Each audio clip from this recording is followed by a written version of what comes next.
नमस्कार दोस्तों। तो आज का जो टॉपिक है वो है प्राइस इवैल्यूएशन।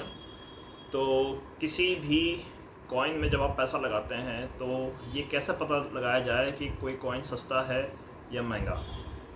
आप अक्सर किसी यूट्यूबर को आप बोलते हुए सुनते हैं कि यार इसमें तो 100 रुपये में 10 करोड़ कॉइन आ रहे हैं, तो क्या वो बहुत सस्ता कॉइन हो जाता है? या अगर मान लो आपको कहीं पर $100 लगा करके कोई एक कॉइन भी नहीं मिल रहा है, जैसा कि बिटकॉइन के केस में होता है या इथेरियम के केस में भी होता है कि $100 में एक बिटकॉइन भी नहीं आता, तो क्या बिटकॉइन बहुत महंगा है? ये कैसे पता लगाया जाता है? तो ये समझने से पहले आपको इसकी जो टेक्निकल बैकग्राउंड जो है, ये कॉइन्स बनते कैसे हैं, ये समझना आना बहुत आवश्यक है, जो बहुत आसान है, बहुत सरल है। एक बार अगर आप समझ जाएंगे इसका गणित, तो आपको फिर ये समझ में आना शुरू हो जाएगा कि सस्ता क्या है और महंगा क्या है।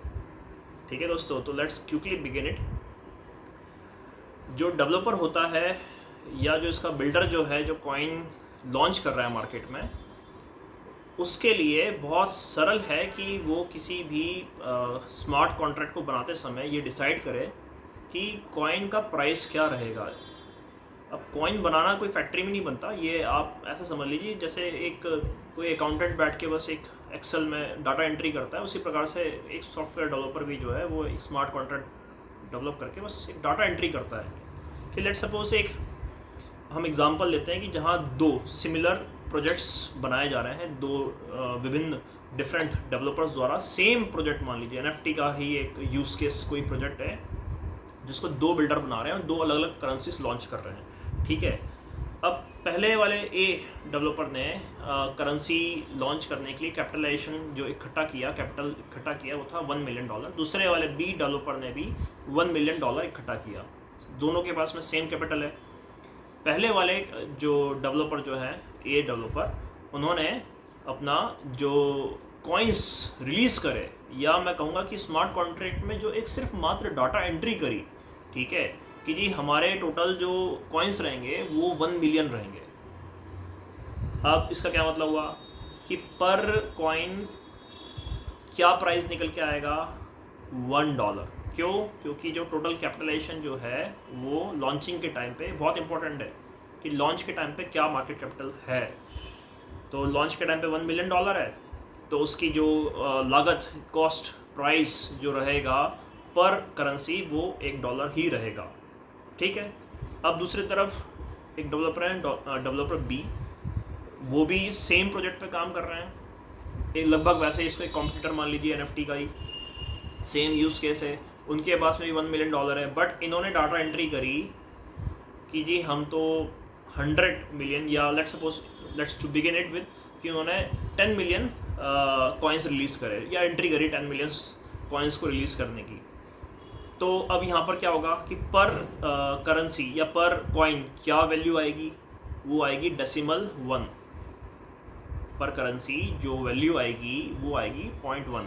अब आप यहाँ पे समझिए कि कैपिटलाइजेशन दोनों का सेम है, यूज़ केस सेम है, प्रोजेक्ट की वर्थ सेम है। एक हाइपोथेटिकल एग्जांपल है, सब कुछ आप मान लीजिए कि सब कुछ सेम ही चल रहा है, ठीक है, लेकिन प्राइस में डिफरेंस आ गया। एक का प्राइस जो है वो डिस्काउंटेड लग रहा है आपको यहाँ पर, दूसरे का $1 है, उसके मुकाबले दूसरे का प्राइस आपको डिस्काउंटेड लग रहा है। और यहाँ तक तो फिर भी ठीक है। यदि मान लीजिए डेवलपर ने 10 मिलियन की जगह लेट्स से उन्होंने 100 मिलियन कॉइन्स की एंट्री कर दी कि हमें 100 मिलियन कॉइन्स यहाँ पर रिलीज़ करने हैं, ठीक है, तो क्या होगा कि पर कॉइन उसकी वैल्यू हो जाएगी डेसिमल के बाद 0.1, यानी कि 1 सेंट का प्राइस हो जाएगा। और अगर मान लो 1 बिलियन कॉइन रिलीज़ कर दिए तो डेसिमल के बाद में 201। इसी प्रकार से अगर वो कई ट्रिलियंस कॉइन्स की एंट्री कर दे कि जी हमें तो कई ट्रिलियंस कॉइन्स के साथ में मार्केट में एंट्री करनी है, ठीक है, तो क्या होगा कि पर कॉइन जो वैल्यू निकलेगी वो डेसिमल के बाद में 7, 8, 10 जीरो लग जाएंगे उसके आगे। इससे क्या हुआ, तो क्या जो डेवलपर बी का जो प्रोजेक्ट है वो क्या अंडर वैल्यूड है? क्या वो सस्ता प्रोजेक्ट है? क्या पैसा बी में लगाना चाहिए और ए में नहीं लगाना चाहिए क्योंकि ये तो महंगा है? नहीं दोस्तों, ऐसा नहीं होता। और अगर आपको मार्केट कैपिटलाइजेशन को बेहतर तरीके से समझना है तो उसके पहले वाला जो मार्केट कैपिटलाइजेशन की वीडियो उसको ज़रूर देखें, आपकी और अच्छी अंडरस्टैंडिंग बनेगी। अब अगर आप यहाँ पर आप देखते हैं कि ए और बी सेम प्रोजेक्ट पे काम कर रहे हैं, सेम कैपिटलाइजेशन लेकर के आए हैं, मगर दोनों का प्राइस में अंतर है। लेट सपोज आप इन्वेस्टर हैं, आपने दोनों जगह $100 पैसा लगाया, ठीक है। अब ऐसा मान लेते हैं कि हाइपोथेटिकली दोनों के प्राइस जो हैं एक साथ ग्रो कर रहे हैं 100x, दोनों की ही प्राइस 100x ग्रो करते हैं, ठीक है, क्योंकि सेम ग्रोथ रेट है, सेम आपका प्रोजेक्ट है और सेम प्रकार की मार्केटिंग हुई, उतने ही होल्डर्स ने यहाँ भी बाय करा वहाँ भी बाय करा, ठीक है, तो जो ग्रोथ चांसेस हैं वो भी सेम ही रहेंगे, ठीक है। तो आपके 100x ग्रोथ होने पर यहाँ प्राइस हो जाएगा डेवलपर ए के केस में $100 का, और जो डेवलपर बी जो है उसके केस में आपका प्राइस में 2 जीरो कम हो जाएंगे, जो जहाँ 8-10 जीरो लगे हुए थे वहाँ से 2 जीरो कम हो जाएंगे, बस इतना ही अंतर आता है। अब यदि आप सोचेंगे कि जी उसके जो सारे जीरो जो हैं डेवलपर बी के प्रोजेक्ट के वो सारे किल होकर के वो $1 बन जाएगा किसी दिन, तो ऐसा संभव नहीं होता है। इसके पीछे की सबसे बड़ा कारण तो ये है कि वो जो 8-10 जीरो जो आपको नज़र आ रहे हैं उतने 100,000 और लैक्स टाइम उसको ग्रो करने के लिए उतना फंड चाहिए, उतनी कैपिटलाइजेशन चाहिए जो पूरी दुनिया में ही नहीं होती कई बार, ठीक है। इतने सारे जीरोस होते हैं कि वो उतना वहाँ तक पहुँचने के लिए वो फंड होता ही नहीं है पूरे वर्ल्ड की मार्केट कैपिटलाइजेशन को भी अगर आप इकट्ठा कर दें तो, ठीक है।